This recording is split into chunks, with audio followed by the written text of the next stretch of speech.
Olá pessoal, como vão? Quem fala é o professor Ricardo Santos e hoje nós estamos trazendo para vocês uma aula ligada à obesidade e ligada à cessação de fumar. Então é obesidade na cessação de fumar, né? É o exato momento onde a pessoa tabagista decide parar de fumar, só que ele esbarra no problema da obesidade. E esse problema é muito sério, porque isso é um gatilho para que ele seja fadado ao fracasso na intenção de abandonar o tabagismo, ok? Então é muito importante que profissionais de saúde tenham esse conhecimento para poder desenvolver a melhor intervenção possível em relação ao encaminhamento à atividade e em relação a outros fármacos que estão relacionados a toda essa intenção anti-tabaco. Nesse momento, nós vamos falar dos 3 pontos fundamentais, né, que respondem essa pergunta sobre o que leva o ex-fumante a engordar. Então, são pontos fundamentais e que deve ser de conhecimento de todo e qualquer profissional de saúde. O primeiro ponto é a liberação das papilas gustativas localizadas na língua, na base, nas bordas e no ápice da língua, né, pela interrupção do uso do tabaco, né, promovendo uma palatabilidade muito maior e fazendo com que cada refeição se torne uma refeição mais prazerosa. Bem, uma outra questão é a gratificação oral, né? Ela substitui o cigarro por comer ou beliscar, que é uma ação semelhante à ação repetitiva do cigarro no seu cotidiano, do fumante com o cigarro no seu cotidiano, tá ok? E por último nós vemos a substituição do cigarro por alimentos, né, fazendo uma hiperfagia muitas vezes, em relação a momentos estressores da vida, que é escapar do tédio, quando existe uma tensão do dia a dia, né, para passar o tempo. Existem vários motivos que vão levar ao ex-fumante fazer uma hiperfagia, ou seja, desenvolver um hábito em comer mais e por mais tempo. Porém, o aumento de peso não está relacionado apenas à cessação de fumar, né? Nós podemos observar em relação à ingesta alimentar o como, o quanto e o que se come. Alimentar-se muito rapidamente favorece com que você coma mais volume do que se comesse mais lentamente. As dietas volumétricas, ricas em gorduras e dietas de lancheria, como os fast food, né, ou dietas da modas, inventadas nas redes sociais. Em relação à inatividade física, nós não podemos permitir o sedentarismo. A incapacidade obrigatória favorece com que a pessoa fique parada, a preguiça e a idade avançada. Portanto, se você não tem uma incapacidade obrigatória, promova saúde desenvolvendo trabalhos físicos de leve a moderada intensidade. Nesse sentido, existem também alguns fatores hormonais que influenciam diretamente no aumento de peso, né? Existem 3 hormônios que são liberados, né, na circulação em torno da problemática da obesidade: a leptina, a grelina e o GH, que é o hormônio do crescimento. Em relação à leptina, que é um hormônio que promove a regulação da saciedade a nível hipotalâmico, né, nós notamos a importância da marcação do tecido adiposo, que ele promove esse hormônio, e a maioria dos casos de obesidade tem relação com a hiperleptinemia, né, que é a resistência à leptina diretamente no hipotálamo. Então, o hipotálamo não consegue reconhecer esse hormônio, que é um dos sinalizadores fundamentais para aviso que existe uma quantidade adiposa muito elevada. A grelina é um hormônio conhecido como hormônio da fome, que é sensibilizado em grandes restrições, como jejum, dietas hipocalóricas e agora, conhecidamente, no momento da cessação de fumar, né? Ele faz também uma sinalização do estômago para o cérebro, para os centros da fome, objetivando a ingesta, né? E estimula a secreção do hormônio do crescimento, que é o GH, maximizando então a obesidade. O GH, que é o hormônio do crescimento, ele é liberado especificamente pela adenohipófise por estímulos fisiológicos específicos, né?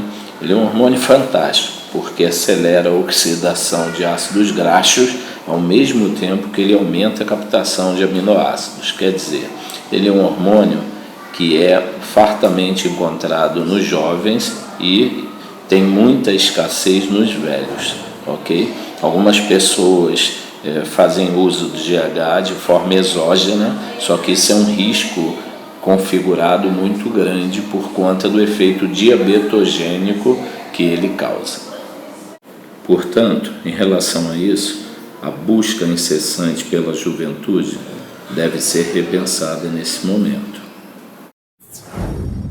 Pois bem, qual seria então a melhor estratégia a ser utilizada? Será que utilizar alguns outros agentes farmacológicos no tratamento da obesidade?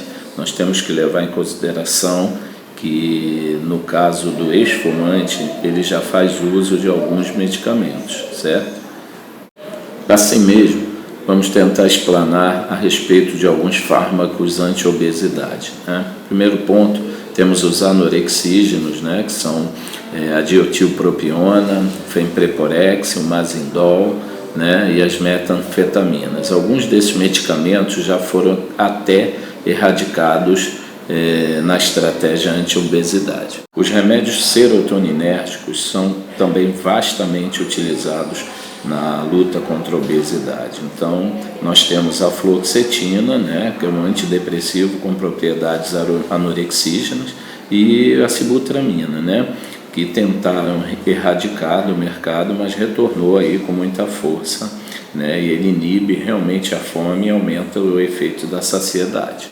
Na classe dos termogênicos, nós encontramos a efedrina, a aminofilina, o AAS e a própria nicotina, que já vem sendo utilizado na cessação de fumar, que faz parte do programa antitabagismo, né? E é complicado porque pode haver o risco de uma sobrecarga nicotínica.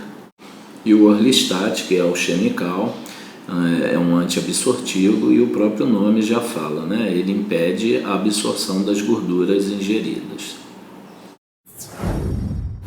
Nós vamos fazer agora uma revisão anatômica e fisiológica do sistema circulatório e suas funções, né? Em primeiro lugar, existe uma necessidade de oxigênio para que haja sobrevivência celular, né? Então, a função cardíaca é remeter sangue oxigenado até as células, né, pelas artérias, que são as vias primordiais para a remessa de sangue oxigenado, e a hemoglobina é que vai fazer uma conectividade com o oxigênio ou com CO2 para que possa fazer esse carreamento, né? No caso do fumante, do tabagista, a sensibilidade em relação ao CO2 é muito maior e torna-se muito mais facilitada o carreamento via hemoglobina, tá certo? E a maior artéria é a aorta, né, que é a origem no ventrículo esquerdo, indo até os capilares sistêmicos de menor calibre até os tecidos. E o retorno dessa grande circulação são as veias, né, que fazem o transporte rico em CO2, né? No caso do fumante, do tabagista, existe uma quantidade muito grande de CO2 circulante, tanto no sangue venoso quanto no sangue arterial, no sangue que deveria ser mais puro para irrigar até a nível celular, a nível de tecido, ok? E com o objetivo de não se elevar o peso, são recomendados exercícios, né? E existem exercícios de baixa recomendação e de alta recomendação quando se trata de obesidade e de risco de hiperfagia. Todos os exercícios ligados à água, natação, hidroginástica e atividades submersas no mar, né, em água salgada, são exercícios que podem provocar no seu retorno, após sua interrupção, um movimento de estimulação dos centros da fome, fazendo com que ocorra uma hiperfagia sempre ao interromper a atividade. E outro exercício que tem baixa recomendação são os alongamentos pela sua baixa demanda energética, ok? E ainda nessa temática nós temos os exercícios de alta recomendação, que são a caminhada intensa, contínua, né? O jogging, o ciclismo, que também são atividades que podem ser feitas continuamente, e a musculação de baixo intervalo, quer dizer, com intervalos reduzidos. Isso favorece um aumento do metabolismo basal e o consumo de oxigênio pós-esforço fica bem elevado também. O yoga é muito interessante em relação ao equilíbrio, à meditação, e nesse momento da parada do fumo é fundamental para manter o controle de possíveis fracassos. Bem, nessa lâmina nós vamos falar sobre a EPOC, né, que conhecidamente é o consumo de oxigênio pós-esforço, né, e sobre os efeitos da intensidade em relação ao tempo. Nós percebemos no primeiro gráfico à esquerda que uma atividade com intensidade mais elevada tem uma EPOC maior, né? Consumimos mais oxigênio num prazo menor de tempo, e as atividades moderadas e baixa, leve, são basicamente pareadas em relação ao ganho desse consumo de oxigênio, né? Então, no segundo gráfico acima, conseguimos perceber que a atividade sai do zero, né? Num treinamento tradicional, a gente consegue promover um débito cardíaco entrando numa linha de steady state, levando até o final, num treinamento contínuo, e quando a atividade se interrompe, a EPOC desce mais vertiginosamente, mais rapidamente. Então, nesse início de atividade física com o objetivo de dar manutenção ao peso ou até mesmo emagrecer, o iniciante, né, pode começar com uma caminhada, só que, entretanto, existem algumas prevalências que acometem esse tipo populacional. São riscos de náuseas, tonturas e cianoses momentâneas, né? A gente sabe que ex-fumantes são iniciantes e têm baixo condicionamento físico em geral, portanto, uma baixa captação de oxigênio e muito CO2 circulante, né? Porque ele não está muito tempo afastado do cigarro. Tem uma fraca remessa de oxigênio para a célula e uma fraca mobilização ainda na célula de O2 a nível mitocondrial. Então, por isso existem esses riscos. Nesse sentido, nós deveremos seguir uma escala de progressão na caminhada, do mais fácil para o mais difícil, com uma progressão pedagógica adequada, né? E podemos iniciar com 1 minuto e meio de caminhada, mais 30 segundos trotando. Assim que evoluir e adaptar, passe para 2 de caminhada com 1 minuto trotando, 2 de caminhada com 2 minutos trotando, e aí sucessivamente até que ele ganhe condicionamento físico suficiente para que haja uma evolução até uma corrida em trote, em movimento constante, sem interrupção. E a minha recomendação final é sobre o monitoramento de frequência cardíaca em todo o decorrer do trabalho cardiovascular ou aeróbio. Se levarmos em consideração que o praticante iniciante não será iniciante a vida toda, ele passa já a um nível moderado ou avançado, né? Nesse sentido, nós temos o HIIT, né? Que não é nada mais, nada menos do que o treinamento intervalado de alta intensidade. Isso favorece o máximo do efeito EPOC, né? Aumentando o consumo de oxigênio pós-esforço, em consequência de um treinamento de mais alta intensidade. Numa análise comparativa gráfica do treinamento tradicional em relação ao HIIT, que é o treinamento intervalado de alta intensidade, nós observamos que o volume de oxigênio no treinamento de condicionamento físico tradicional, ele não se eleva tanto. E o pior, quando interrompe o seu esforço, o consumo de oxigênio baixa a quase níveis de repouso, ou seja, níveis de início do exercício muito rapidamente. No HIIT é muito interessante porque você tem senoides de estímulos de esforço físico que chega a picos estratosféricos de consumo de oxigênio, e ele faz com que perdure esse consumo de oxigênio no pós-esforço durante longo tempo, mantendo um nível de consumo de gorduras, né, mobilizando essas gorduras em estoque, né, e além disso no nosso perfil lipídico também, né. Mas se você é um adepto de ciclismo, nós estamos trazendo um método chamado liderança roubada. É um método extremamente simples, onde os ciclistas fazem sprints o tempo todo numa velocidade constante e determinada de cruzeiro, né? Então o objetivo é simples: o último participante ultrapassa todos os ciclistas, encaixando à frente do primeiro colocado, e assim sucessivamente, né? Para iniciar, nós preconizamos 15 quilômetros de percursos totais, né? A distância entre ciclistas deve ser de 2 metros entre rodas, né? Roda da frente de um com a roda traseira de outro, certo? E nós temos respostas fantásticas em relação a esse tipo de trabalho por conta de percepção, de liberação dopaminérgica, serotoninérgica, né? Te dando uma euforia, uma elevação da acuidade cerebral, além do gasto energético extremamente elevado, e uma percepção de sudorese no pós-esforço muito interessante. E algumas pessoas relatam, inclusive, que no próprio banho, praticamente minutos ou horas depois, sentem a sudorese latente em sua atividade, né? Isso promove certamente uma redução de peso bem satisfatória. Bom, e se o praticante realmente estiver animado em prosseguir com a atividade e tudo mais, é muito interessante que ele tenha aplicativos em seu celular, em seu smartphone, né, para desenvolver estatísticas de tempo de percurso, quantidade de aclive, de declive, quantidade de gasto calórico a ser medido em relação a esse percurso. Você vê que a primeira medição foi 19 quilômetros, ponto 200, a outra foi 26 quilômetros, a outra foi 43 quilômetros. Então, além disso, nós temos a observação via satélite do percurso. Então, é muito importante armazenar esses dados.